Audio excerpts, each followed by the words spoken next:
I think I'll argue today that we're actually quietly in the middle of a genomic revolution in cardiology that is fundamentally transforming how we think about lipids and treating patients, and that has already begun to transform the drug discovery and development process.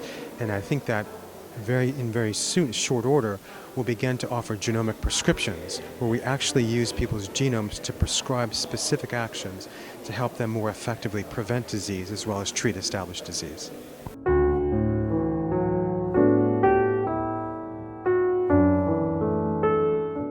I think in the very near future, we'll be able to profile everyone's genome. And rather than treating all of the risk factors that are known to be associated with the risk of coronary disease, we'll focus on the particular risk factor that each person is most vulnerable to.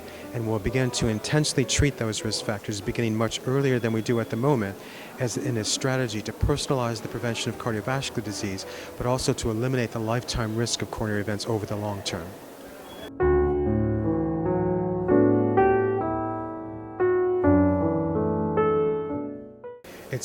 It has really transformed how we understand lipids and which lipid fractions cause disease, which lipid fractions are merely markers of disease, and who is likely to benefit from lowering certain lipid markers and who's unlikely to benefit. So genetics, I think, is beginning to really inform what we target, who we target, how aggressively we target a lipid risk factor, and by what mechanism. So I think it's completely transformed how we think about lipids.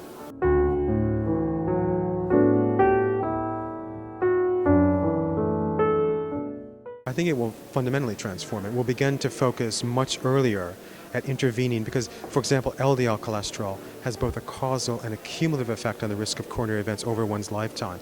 If we identify who's most vulnerable to LDL, we can target early intervention in those persons and reduce lifetime risk by more than 90%.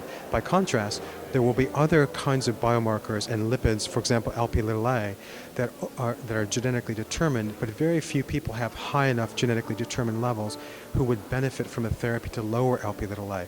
But that will help us sort of once again begin to personalize prevention by targeting peculiar genomic vulnerabilities, in this case high Lp(a) levels, among people who would not benefit otherwise. So I think it's going to really help us refine the precision of medicine and really personalize the prevention of cardiovascular disease.